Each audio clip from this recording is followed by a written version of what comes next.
Welcome to another video. So it's been 25 years since the movie Speed came out, and you just watched it yesterday. What did you think of it? It was pretty good. Yeah. I want to watch it today again. Here's what it's all about. A movie about a bus that had to speed around the city, keeping its speed over 50. And if its speed dropped, it would explode. I think it was called The Bus That Couldn't Slow Down. So today we're going to look back at some of the technology the characters in this movie used and how things have changed over the past 25 years and what might be different if this were made today. So one interesting thing that stands out in this movie, especially to a modern viewer, is the role of mobile phones in the characters' lives. So the first time you see a phone is after the first bus explosion. You got this cool shot with the fire reflected in the glow of the payphones. And yes, it was possible in 1994 to live a life without having a phone in your pocket. However, in this movie, mobile phones are very important. Both the hero and the villain use them extensively throughout the film.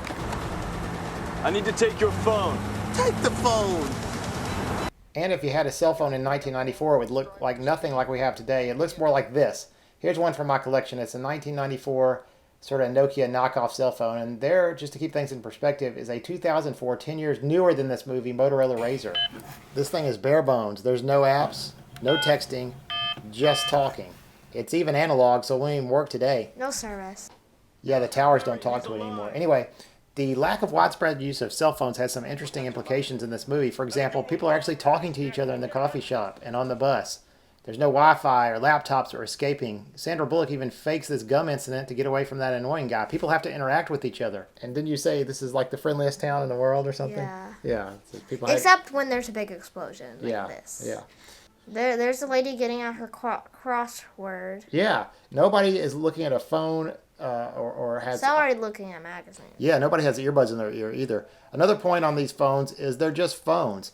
We see a lot of film cameras and some VHS camcorders. There's no camera attached to your phone. Same thing with GPS. Nobody had heard of Google Maps in 1994, so we see a lot of characters in this movie just using standard printed maps. It's on the map! Also, in an era before digital maps, the filmmaker needs to convey to the audience the idea of tracking someone on a map. In 2019, you can just throw up a couple of pins on a map, but in 1994, they came up with this thing. This tracking device gizmo thing is easily the most hilarious and most contrived prop in the whole movie. Look at that. You've got just generic dots flashing, a bunch of switches that don't make any sense. This handset here, I feel like I've seen it before in 100 A-Team episodes. It just looks like a throwback to the 80s when we knew the audience didn't understand technology as much. Speaking of GPS, this brings us to a technological plot hole of the movie that's big enough to drive a bus through. Early on in the film, we learn the bomb could be triggered by a cell phone. So we know there's communication between the bad guy and the bomb. However, for most of the movie, it's implied that he's watching what's happening on local TV news broadcasts. Late in the movie, we have a big surprise that he's got a secret video camera hidden on the bus. And so the way that our heroes trick him is they run a loop of a tape over and over again, sort of broadcast over his video. Let's let Homer Simpson explain.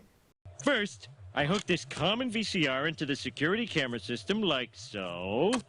Then I insert this old videotape of us working on a continuous loop. Potentially a disaster situation, and it's definitely been diffused to some extent. There are still a number of lives on the line, but not as many. However, the problem with this is this. Look at this monitor on the left side of the bad guy's layer. This computer clearly shows an application that is tracking the bus's Digital map. The audience It also shows the speed. Yes. If you look on the right side of the monitor, you see the bus's number 2525. On the left side of the monitor, you see the bus's speed. And toward the end, you can kind of clearly see that it's mapping out the airport. This computer is never referenced. When the bad guy realized he's been tricked. There's a lady changed her purse. Yes. He could have just looked to the left, and presumably the bus would have stopped transmitting a signal when it blew up. He doesn't know it blew up. Well, that's a pretty big plot hole in the movie.